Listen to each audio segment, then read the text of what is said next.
Hello, good morning সবাইকে। আমি মৌসুমী দত্ত মুখার্জি আজকে থেকে এই চ্যানেলে ব্লগিং শুরু করলাম।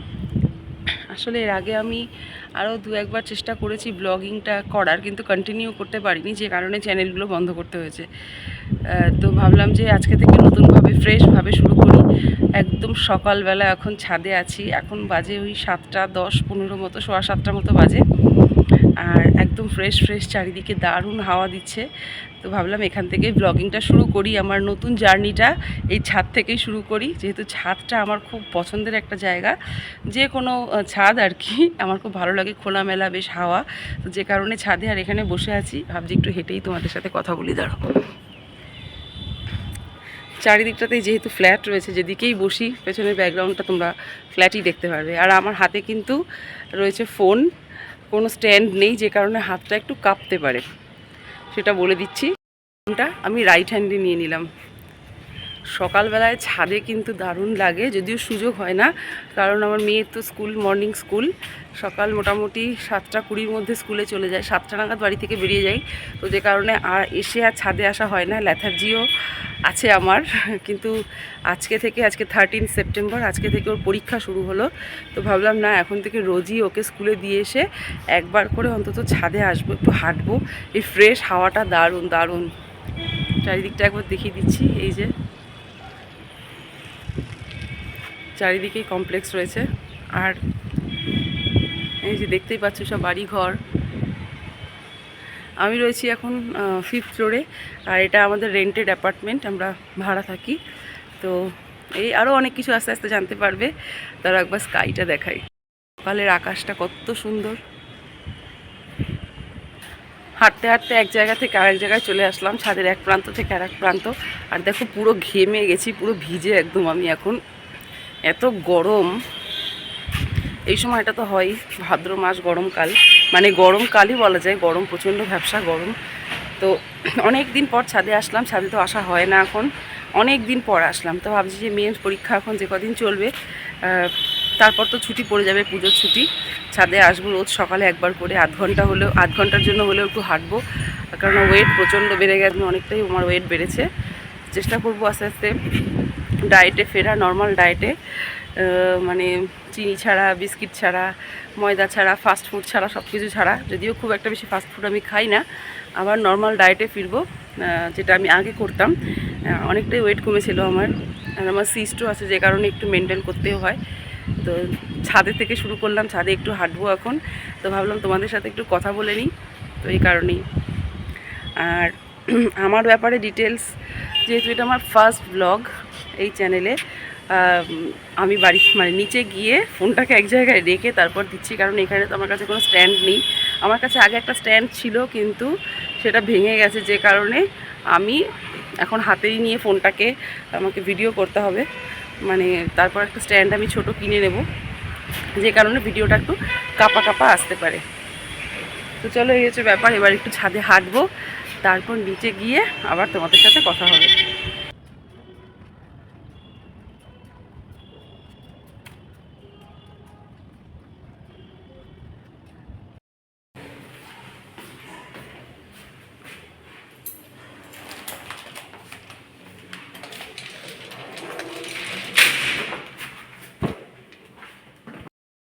তো আমি ছাদ থেকে চলে আসলাম নিচে, ছাদ তো ছিলাম আধ ঘন্টা মতো হলো, থাকা, হাঁটাহাঁটি সব হলো। আজকে প্রথম দিন, অনেক দিন পরে ছাদে হাঁটলাম।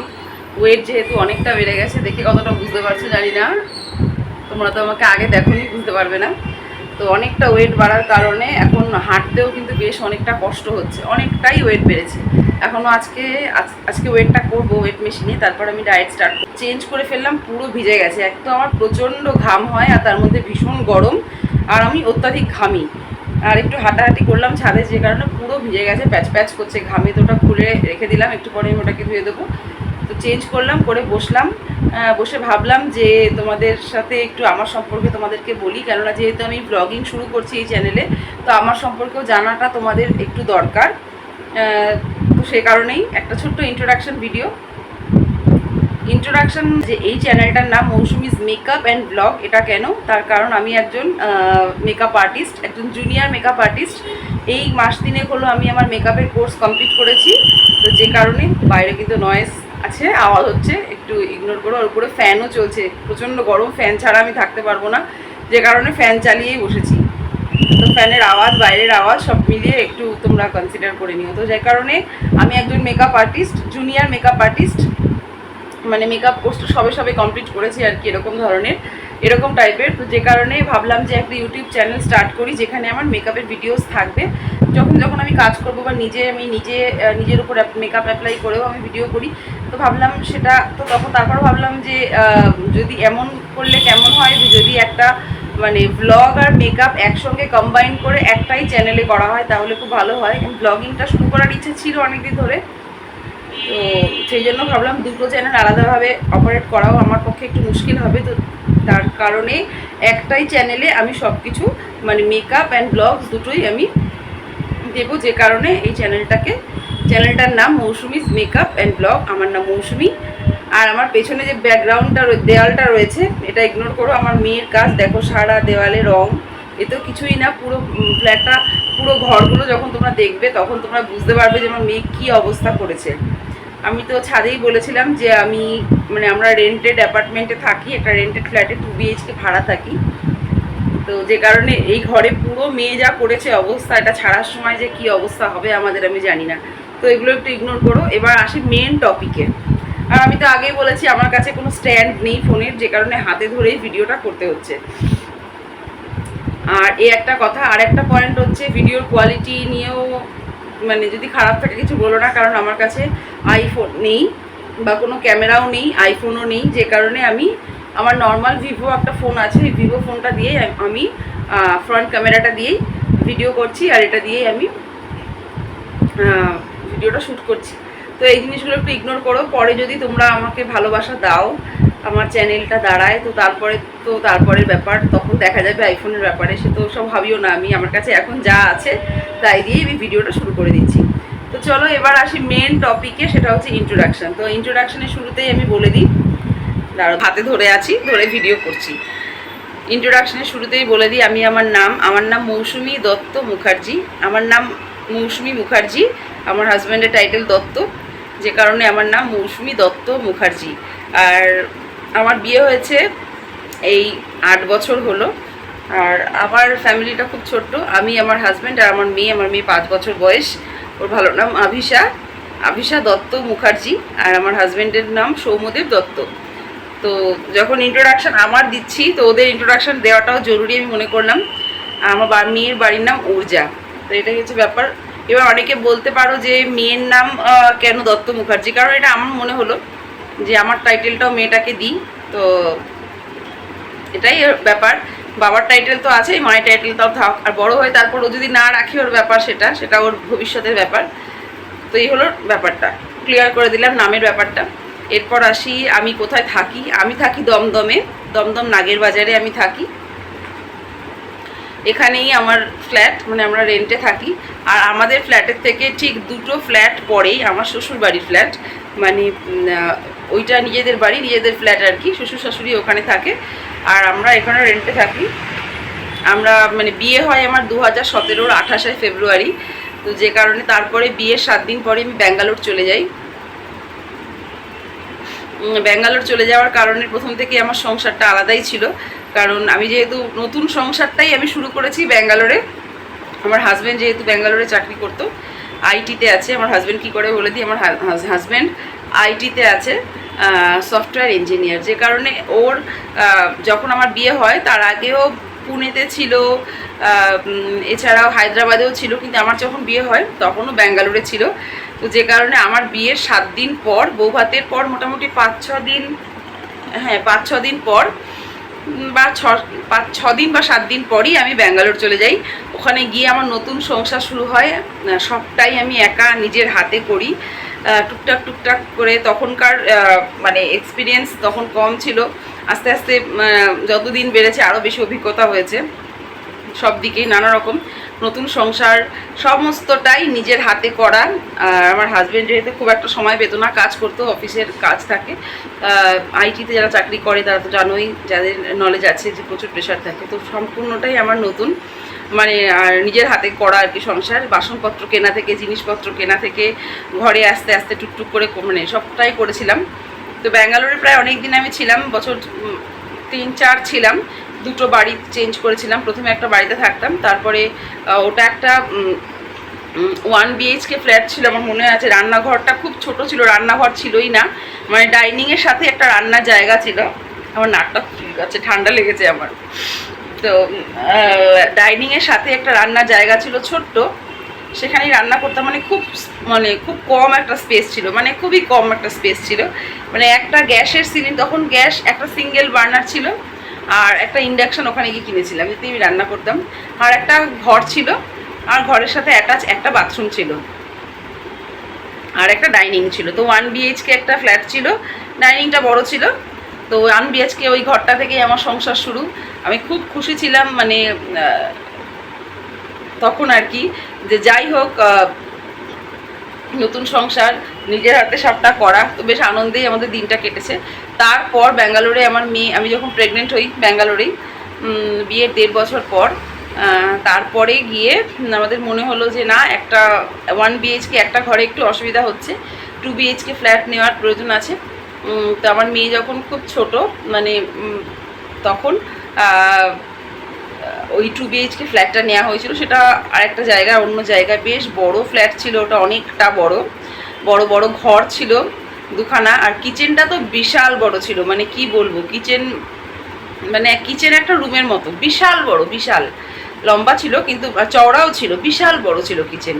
আর ডাইনিংটাও অনেকটা বড় ছিল, আর বিশাল বড় ব্যালকানি ছিল। মানে 1 BHKটাতে যেরকম ছোটো ছিল, তেমনি 2 BHK ততটাই বড় ছিল ব্যাঙ্গালোরে যখন থাকতাম। মানে আমরা এখন যে ফ্ল্যাটে থাকি ভাড়া, এর থেকে অনেক বড় ছিল 2 BHKটা। যাই হোক, হলো, ওখানেই আমার দিন কাটলো আর কি। মেয়ে বড় হলো আস্তে আস্তে। তারপর কোভিডের টাইমটায়, কোভিড যখন শুরু হলো তার কিছুদিন পর, আমার হাজব্যান্ড যেহেতু ওয়ার্ক ফ্রম হোম করছিল, আমরা কলকাতায় শিফট হয়ে যাই, চলে আসি কলকাতায়। তো আমরা এসে এই ফ্ল্যাটটা ভাড়া নিই, আমরা এখানে থাকা শুরু করি। তারপরে আমাদের জিনিসপত্র ব্যাঙ্গালোর থেকে চলে আসে। আমাদের ঘরে যা জিনিসপত্র দেখছো সবই আমাদের ব্যাঙ্গালোরে কেনা। এই যে রট আয়রনের খাটটা, সবই আমার হাজব্যান্ডের কেনা, সবই ও করেছে আস্তে আস্তে আর কি। তারপর থেকে তো এখানে, আর এখানেও প্রায় এই আগস্টে 3 বছর হয়ে গেল ভাড়া আছি।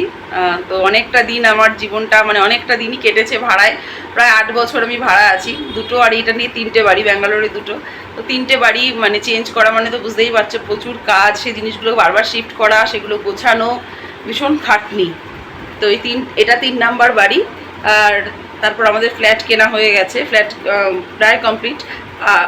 আমরা সেখানে শিফট করব, কমপ্লিট মানে ফ্ল্যাটটা কমপ্লিট, ভেতরে কিছু কমপ্লিট না, আরও বেশ কিছুটা টাইম লাগবে। তো ফ্ল্যাটের ব্যাপারে তো পরে ডিসকাস করবো, সব পরে। কিন্তু এখন যে টপিকটা আমি আলোচনা করছি, ইন্ট্রোডাকশান, তো আমার ব্যাপারেই আমি তোমাদেরকে বলছিলাম। এবার বলি আমার বাকি জিনিসগুলো কিভাবে কাটলো ছোটোবেলা থেকে, আমি আমার সম্পর্কে একটু বলি। ছোটোবেলায় আমি খুব শান্ত ছিলাম, খুবই শান্ত। আমি আমার দিদা দাদুর কাছেই মানুষ একদম ছোটোবেলাটায়। তারপর মা বাবা এসছে, মানে আমাকে খুবই ভালোবাসা আদর দিয়ে আমার দিদা দাদু বড় করেছে। আমার দাদুকে আমি ভীষণই ভালোবাসি। দিদা দাদু কেউই এখন নেই, এই 1.5 বছর হলো দিদাও চলে গেছে। আর দাদু, যখন আমি কলেজে ফার্স্ট ইয়ার পড়ি তখন দাদু চলে গেছে। তো এই দুজন হচ্ছে আমার জীবনের মানে আইডিয়াল বলা যায় আর কি, বিশেষ করে দাদু, দিদাও। তো তারপর মা বাবা তো আছেই, মা বাবা আর ভাই আছে আমার বাড়িতে এখন। দিদা তো চলে গেছে, মা বাবা ভাই, ভাইয়ের বউ আর ভাইয়ের মেয়ে পুচকি, ওর এই নভেম্বরে 2 বছর হবে, এরা আছে। আর আমার এখানে আমার ছোট্ট পরিবার, আমি, আমার হাজব্যান্ড আর আমার মেয়ে, আর আমার শ্বশুর আর শাশুড়ি পাশেই থাকে। আমার হাজব্যান্ড একটাই ছেলে, আমার কোনো ননদ ভাসুর বা দেওর নিজস্ব নেই, জ্যাঠতো তো আছে, জ্যাঠতো তো খুঁড়তো তো যেরকম থাকে সেরকম আছে। তো এই হচ্ছে ব্যাপার। আর আমি আমার ইন্ট্রোডাকশানটা যেটা আমি বলছিলাম, ছোটোবেলা থেকে আমি খুব শান্তশিষ্ট টাইপের ভালো মেয়ে ছিলাম, পাড়ায় খুব সুনাম ছিল, খুব ভালো মেয়ে, ভদ্র এই টাইপের। তো পড়াশোনা কমপ্লিট করি, আমাদের বাড়ির কাছেই আমার স্কুল ছিল, সেখান থেকে আমি উচ্চ মাধ্যমিক পাশ করি। ক্লাস 12-এর পর আমি কলেজে ভর্তি হই, আমার সরকারি কলেজে পড়ার খুব ইচ্ছা ছিল। তো আমার বাপের বাড়ি হচ্ছে নিউ ব্যারাকপুর, বাবার বাড়ি। তো আর আমি কলেজে পড়ি বারাসাত গভর্নমেন্ট কলেজে আমি পড়ি, সেখান থেকে ফিলোসফি অনার্স নিয়ে আমি গ্র্যাজুয়েশনটা কমপ্লিট করি। গ্র্যাজুয়েশন কমপ্লিট করতে করতেই আমি এনসিসিতে ভর্তি হই। আমার একটা খুব ইচ্ছে ছিল ডিফেন্সে যাওয়ার, পুলিশ লাইন, পুলিশে, ডিফেন্সে এগুলো যাওয়ার, তো হয়নি। সেটা ভাগ্য আমার সঙ্গ দেয়নি। অনেকবার চাকরির সামনে গিয়েও ফিরে এসেছি, ভাগ্য সঙ্গ কোনোদিনই দেয়নি। আমার ক্যারিয়ারের দিক থেকে আমার সঙ্গ আমাকে একেবারেই দেয়নি। সেই দিক থেকে বলতে পারো আমি কমপ্লিট ফেলিয়ার, বলতেই পারো সেটা। তো সেখানে যখন আমি 2008-এ গ্র্যাজুয়েশন করি, তখন মানে শুরু করি, তখন আমি এনসিসিতে ভর্তি হই ইস্টার্ন কমান্ড ফোর্ট উইলিয়াম থেকে। এনসিসি সি সার্টিফিকেট আমি পাই। আমি এনসিসি সি সার্টিফিকেট হোল্ডার। প্রচুর ক্যাম্প করেছি, বাইরে বাইরে গেছি, প্রচুর এক্সপিরিয়েন্স গেইন করেছি। তো সেই জিনিসগুলো যেগুলো শিখেছি সেগুলো আমার জীবনে আমি অ্যাপ্লাই করেছি, এবং অনেস্টি বলো বা বাকি জিনিস যেগুলো থাকে ডিসিপ্লিন, সেগুলোর মধ্যে আমি চলার চেষ্টা করি। সেগুলো অবশ্যই আমি এনসিসি থেকে পেয়েছি। তো সেগুলো বাকি জীবনটাও আমার থাকবে, সারা জীবনটাই আমার থাকবে। যে কারণে হয়তো অনেকের সাথেই আমার বলে না যে, কারণ আমি মানে গর্বের সাথে বলতে পারি আমি ভীষণ অনেস্ট। আর আমি যাকে ভালোবাসি, মন দিয়ে ভালোবাসি, বিনা স্বার্থে ভালোবাসি, আমার নিজের আগে তারটা ভাবি, আমি এই ধরনের মানুষ। তো আমার গ্র্যাজুয়েশন কমপ্লিট হলো, তার সাথে এনসিসি কমপ্লিট করলাম। তারপর আমি রবীন্দ্রভারতীতে ফিলোসফিতেই এমএ করেছি, রেগুলার ছিলাম আর কি, রেগুলার কোর্সে আমি ভর্তি হই। এমএ কমপ্লিট হয়ে যায়। এমএ কমপ্লিট হওয়ার পর আমি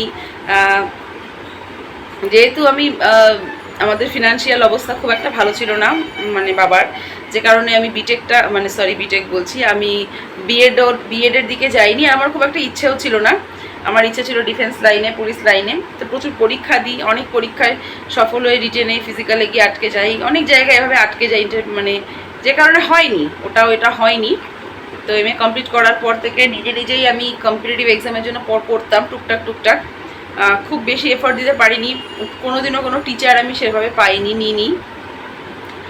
আর বলতে পারো যে তারপর আমি পড়াতাম, আমি অনেক বছর পড়াতাম। মোটামুটি গ্র্যাজুয়েশন যখন করতাম তখন থেকে আমি পড়াতাম, অনেক বছর এক্সপিরিয়েন্স আমার পড়ানো। ছোটো ছোটো বাচ্চাদের বাড়িতে গিয়ে পড়াতাম, প্রথমে বাংলা মিডিয়াম, তারপর ইংলিশ মিডিয়ামে ছোটো বাচ্চাদের পড়াতাম, 5, 6 to 1, 2 সব ক্লাসই পড়াতাম।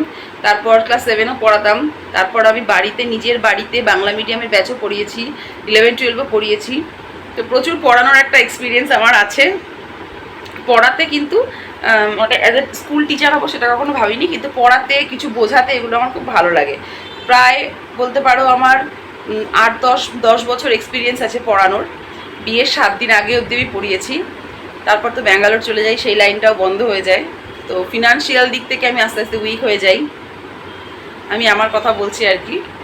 তো তারপর তো এখানে চলে আসা, মেয়ে হওয়া, মেয়েকে বড় করা, মেয়ে এখন 5 বছর বয়স, মেয়েকে আমি পড়াই, আমি নিজেই ওকে পড়াই। ও আইসিএসসি স্কুলে পড়ে, আমার বাড়ির কাছে স্কুলটা। আর আইসিএসসি বোর্ড যারা পড়ো তারা তো জানো কতটা প্রেশার। ওকে আমি আমার কাছেই রাখতে চাইছি, আমার হাতে, আমি নিজেই পড়াতে চাইছি, আমি পড়াই ওকে। তো এই হচ্ছে ইন্ট্রোডাকশান। তো আমার এডুকেশন জেনে নিলে, আমার এজ বলতে কোনো লজ্জা নেই, আমার 36 ইয়ার্স, 36 বছর চলছে আমার রানিং। আর এইটা জেনে নিলে, আমি কোথায় থাকি জেনে নিলে, আমার এজ জেনে নিলে, আমার এডুকেশন জেনে নিলে, আমার ব্যাকগ্রাউন্ড জেনে নিলে, আমি ম্যারিড সেটাও বলে দিয়েছি।